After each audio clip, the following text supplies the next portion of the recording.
High, এইবারে সরস্বতী পূজায় আমি বাপির এনে দেওয়া শান্তিনিকেতনে এই শাড়িটা পরছি। সো চলো ফার্স্টে সানস্ক্রিন অ্যাপ্লাই করে নিই যতক্ষণ না আমার ব্লাউজ খুঁজে দিচ্ছে। আমার চলে এসছি, শুরু করা যাক। ফার্স্টে একটু অরেঞ্জ কারেক্টার নিয়ে তার সাথে নিজের শেডের কনসিলারটা মিক্সড করে অ্যাপ্লাই করে নেবে। এটা একটা হ্যাক, মনে রেখো কিন্তু ভুলবে না।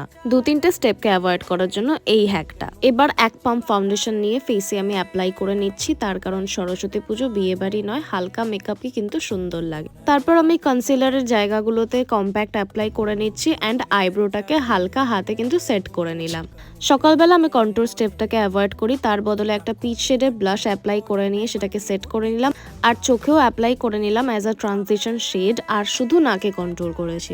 নাও আই মেকআপ, তার জন্য একটা কাজল নিয়েছি, সেটাকে নর্মালি অ্যাপ্লাই করেছি চোখের মধ্যে, দেন সেটাকে ব্রাউন আইশ্যাডো দিয়ে ব্লেন্ড করে নিয়ে একটা গোল্ডেন শিমারি শেড অ্যাপ্লাই করেছি just for pop up look. Same প্রসেসটা আমি লোয়ার ল্যাশ লাইনেও করে নিচ্ছি অ্যান্ড দেন ভালো করে মাস্কারা অ্যাপ্লাই করছি। এর থেকে সহজ আই মেকআপ মনে হয় না হয় বলে। তারপর একটা সুন্দর দেখে লিপশেড অ্যাপ্লাই করে নিলেই ডান। সুন্দর কিছু অক্সিডাইজ জুয়েলারি অ্যান্ড ছোট্ট একটা টিপ দিয়ে আমি পেয়ার আপ করেছি আজকের লুকটা। যদি ভালো লাগে তাহলে কমেন্টে অবশ্যই জানিও। সবাইকে হ্যাপি সরস্বতী পুজো। চলো টাটা।